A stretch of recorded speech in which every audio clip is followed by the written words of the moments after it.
Daft Punk's second album, Discovery, is considered by many as one of the best electronic albums out there. Released in 2001, the album was created in part as a reflection of the duo's childhood memories. Since the album came out, it has become a favorite among many, myself included of course. However, the album was almost quite different from the final version we know and love. Or was it?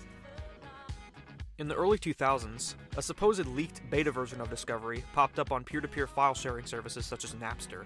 As you can see, the beta version's track listing differs pretty heavily from the final version. Little is known about this early version of Discovery, but I want to compare it to the final version and discuss it.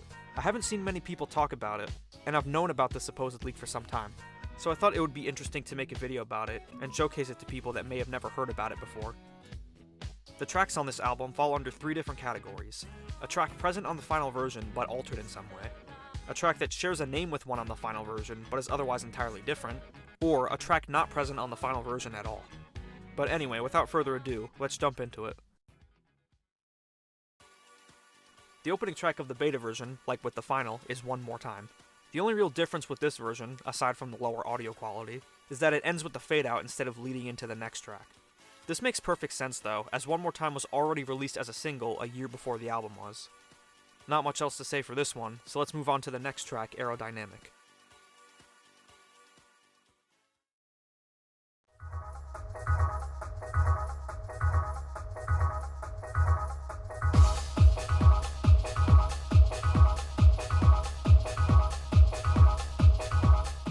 As you can hear, this early cut of Aerodynamic sounds completely different from the final version.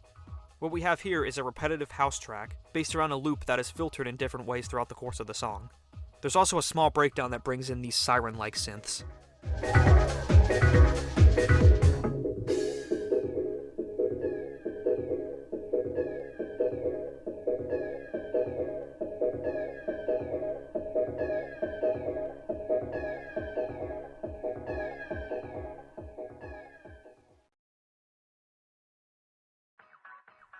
Digital Love isn't present on the beta, so instead we get Harder, Better, Faster, Stronger as the next track. I'll be honest, this version of the song is awful. By far the worst track on the album. Now don't get me wrong, I love the final version, but this one, not so much. What's wrong with it? Well basically, it just takes 3 or 4 snippets from the final version and loops them for 4 minutes. There's no progression, and quite frankly, it isn't worth discussing further because there's nothing else to discuss about it. Next, we jump over to High Life. This track appears towards the middle of the final version, but here it appears towards the beginning. The version here is also significantly longer than the final version, about twice the length to be specific. It also begins a little differently too.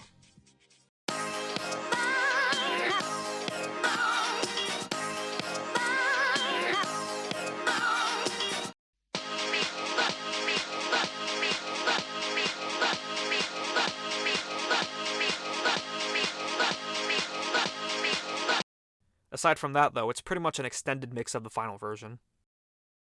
After this, we get the most infamous and bizarre track on the album, Pierre Stupid. It's probably the most interesting track on here, but that's mainly due to how strange it is. The title may be a reference to the erratic and nonsensical nature of the song, as Pierre Stupid could be translated into English as Stoned Stupid. Anyway, let's discuss the track itself. It begins with a pitched up sample of Andy Gibbs' I Just Wanna Be Your Everything. For so long, you and me been finding each other for so long, and the feeling that I feel for you is more than stronger. You and me been finding each other for so long, and the you and me been finding each other for so long.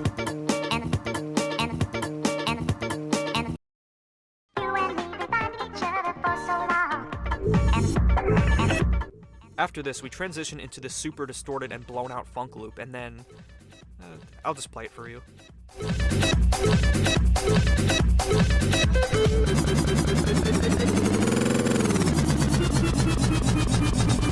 Ambulance requested 250 Belmar Drive. As we entered the house, we discovered a woman who had fallen to the floor. Please help me. We will, ma'am. What happened? These, I take these to help me relax. My partner handed me the bottle. Prescription tranquilizers. I need help. Yes, ma'am. Fact. Tranquilizers are drugs. Don't abuse them. Case closed. Yeah, I don't know where they got that recording from, but it's a little disturbing and definitely out of place. Anyway, after the male voice says, case closed, we go back to the funk loop.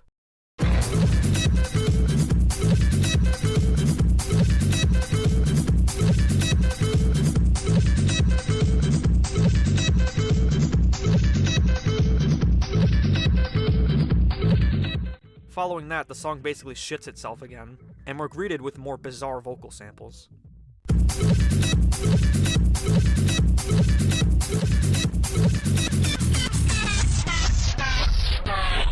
Ouch! Scratch! Ouch! Scratch quickly and easily. Oh, shit! Oh, shit! Let's go. Let's go. 1, 2. Then we get the funk loop once again, but this time a phaser filter is applied to it.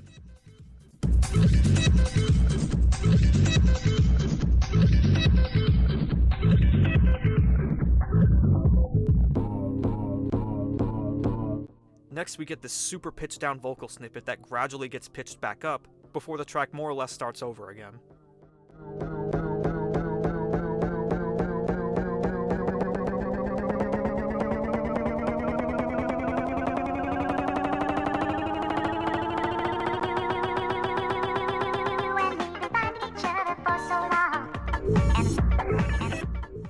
And that's Pierre Stupid in a nutshell. A creative track for sure, even if it's all over the place. It's unknown where the samples they used are from, except for the Andy Gibb one I mentioned before. In all honesty, Pierre Stupid is probably the weirdest song I've ever heard. I mean, Daft Punk wouldn't make a song this strange and off-the-wall crazy, right?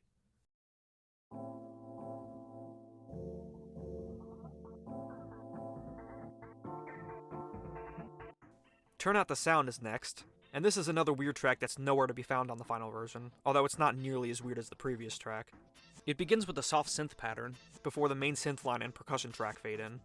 What makes this song odd is that the aforementioned percussion track is only present on the left audio channel. This is most noticeable while listening with headphones.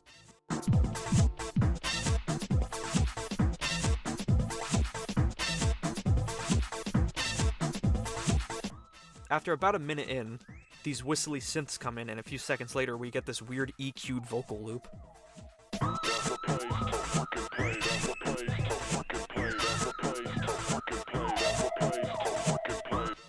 After a bit of this, we switch over to this other vocal sample repeating the phrase.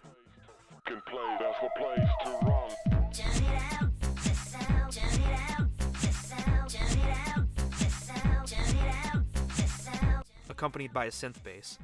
The rest of the track consists with these elements being experimented with. Overall, the song is a little ridiculous, but I think if the percussion track wasn't just in one channel, this would have been a pretty decent track. As is though, it's a cool track, but nothing incredible though. Next we have Superheroes, and like with Aerodynamic, this version sounds nothing like the final. The title of the track is also written a little differently from the final, with a dash in between the words super and heroes. The track itself is a classic sounding French house tune, with a funk loop, echoey synth line, and occasional text-to-speech voice clips. Very different from the fast-paced, Barry Manilow sampling synth odyssey we've all come to know. The funk loop used throughout the track was sampled from Cuba by the Gibson brothers.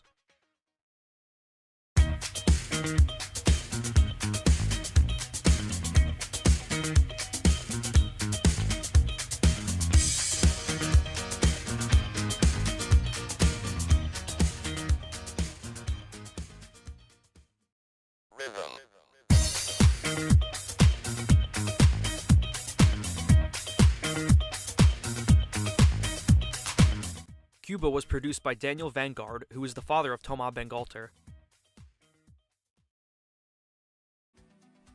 Voyager comes up next, and this one basically takes the latter half of the final version and turns it into its own separate track. Also, like with this album's cut of High Life, it begins differently than the final version.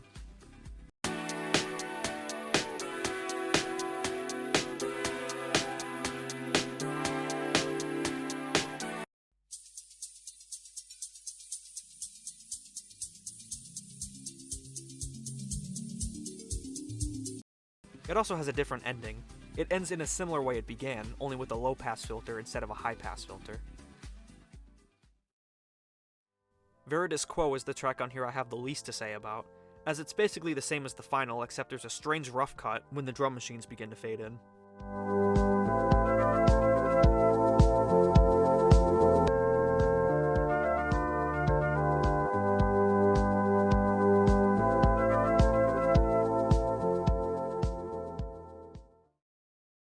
Short Circuit falls under the same category as tracks like Aerodynamic and Superheroes, in that it shares a name with the track on the final version, but sounds nothing like it. However, this is the last track here that falls under that category. Out of all the new songs featured here, this one is without a doubt my favorite, and it's the one I think could be passed off as a real Daft Punk song the easiest. It really does a good job nailing down and imitating what makes a French house track so great. It's got a catchy bass line, nice synth melodies, an energetic and thumping percussion track, and I like how the song progresses throughout its runtime. Plus, the little background touches like the electric piano and the vocal sample saying, "Come on," help seal the deal.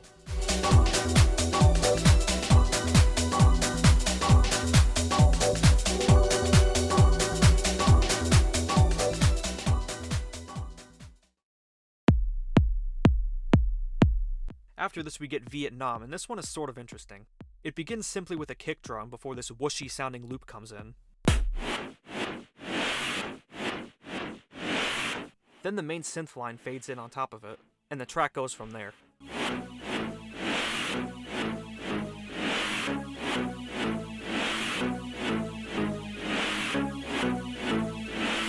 The bass line for this track has the same melody as the main synth line. This isn't something I hear in other songs too often.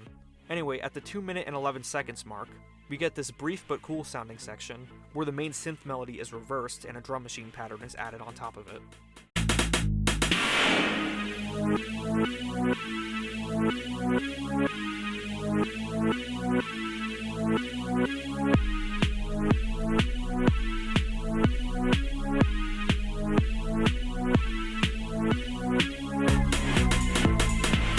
It reminds me of when Daft Punk would do this with their track Debunk during their live sets.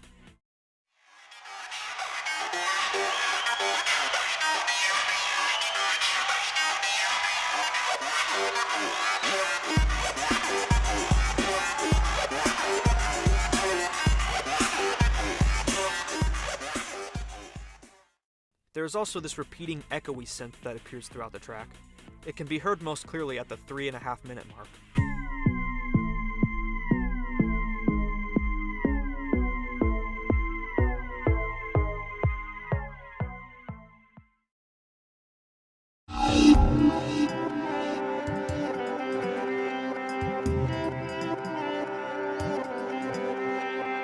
The next track is titled El Hia, and this song is the one that sounds the least like a Daft Punk track. When I first heard this supposed beta of Discovery, I thought this track sounded completely out of place. To me, it sounds like a stock GarageBand or iMovie song that Apple commissioned or something like that. But it's a cool track though. It has a strong Middle Eastern feel to it, and for electronic music, that's very uncommon. The only other electronic track with that vibe I can think of is Coast Coast by Mr. Flash. Anyway, despite El Hia's out-of-place vibe, it's quite textured and sounds unique.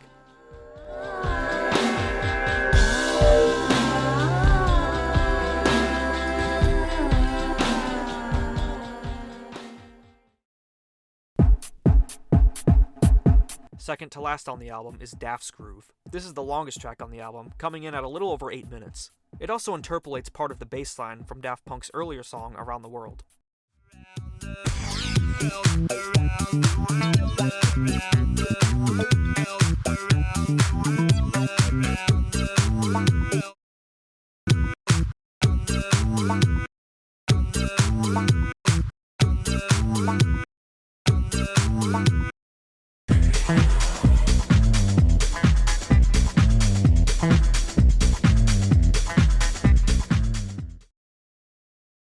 The track itself begins with a reverb-heavy drum machine pattern, before a repeating synth note comes in over what sounds like processed sneezing.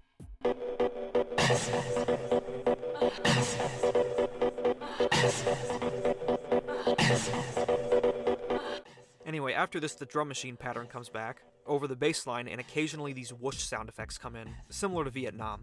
There's also this vocal sample that pops in from time to time.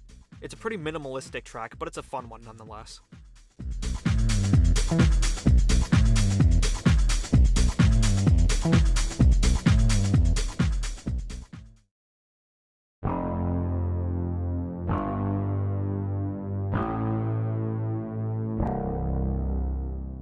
Finally, we reach the closer, entitled Space Techno Orgies. Great title, I know. In direct contrast with the previous track, this one is the shortest on the album, with a runtime of about 3 minutes. Well, I mean, technically it's 4 minutes and 33 seconds long, but after the 3 minute and 8 seconds mark, the song stops and the rest is just silence. It begins with a simple 4-note bass line, then the drum machine pattern comes in, and a little after that, this sparkly synth loop comes in. Also, like with Veritas Quo, there's a strange rough cut error that occurs towards the beginning of the track.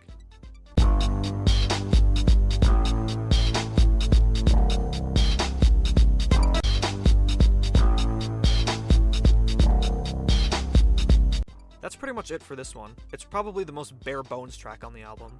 As a closer though, I guess it works alright.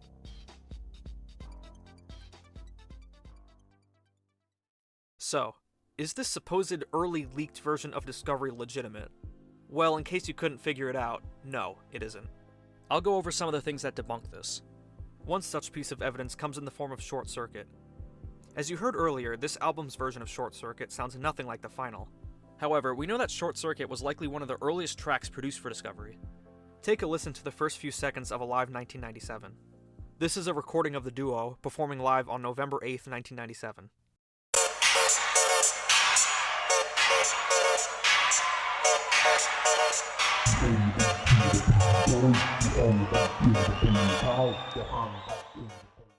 Now listen to a clip of Short Circuit from the final version of Discovery.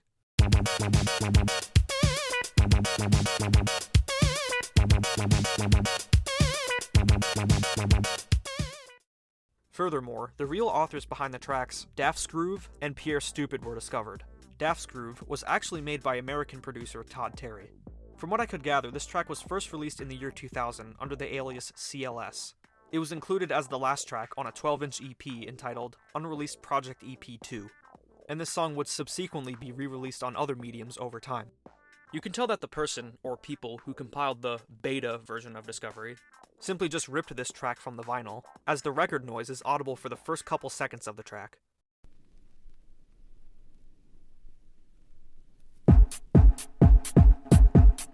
Also, a previous mix of Daft's Groove was released in 1997 on some versions of Daft Punk's Around the World single.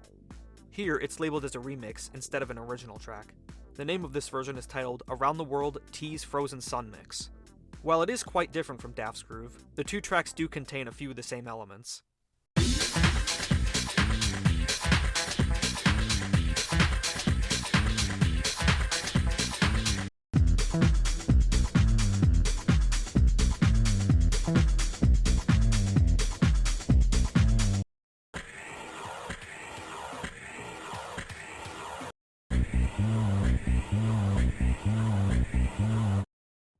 Pierre Stupid, meanwhile, was created by someone named DJ Fistfunk.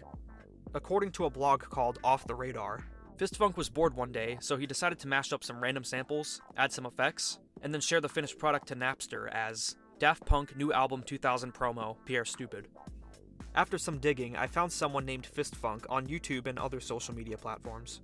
Judging by what he posts, there is a possibility that this could be the same person who created Pierre Stupid, but I'm not entirely sure. I wasn't able to find any posts from him that are about the track. I tried messaging him on SoundCloud, but I didn't receive a response. If I do, though, I'll add a pinned comment to this video. I did, however, find this. My fellow party people, now this is President Obama. Yeah, when I get reelected, I want DJ Fistfunk to become my resident DJ at the White House. Anyway, the other new tracks on the beta Discovery are also believed to be the work of DJ Fistfunk, though unlike with Pierre Stupid, this hasn't been confirmed. As for the tracks that also appeared on the real version of Discovery, the beta versions are simply fan edits. This explains why they are in much lower quality than the original versions. Additionally, the beta version's album art was edited from the final version. Here's a quick recreation I did of the beta's album art minus the text. Truth be told, this is a very simple edit. I just switched the image to black and white, then added an invert filter. I'm using Photoshop for this, but the edit could have been done with the more primitive software like MS Paint. Also, it's strange that the text on the beta's album art says, or fake, on the bottom right. If this was actually a legit early version of Discovery, I highly doubt that the album art would have that written on it. I also highly doubt that Daft Punk would ever name one of their songs Space Techno Orgies. If it were someone like Armand van Helden, then yeah, maybe, but Daft Punk? I don't think so.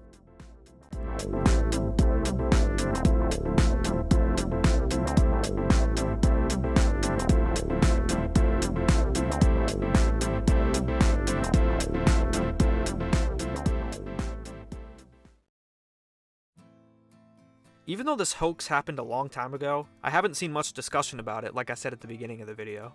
I'm guessing a lot of the newer Daft Punk fans haven't heard about it, so maybe you learned something new here.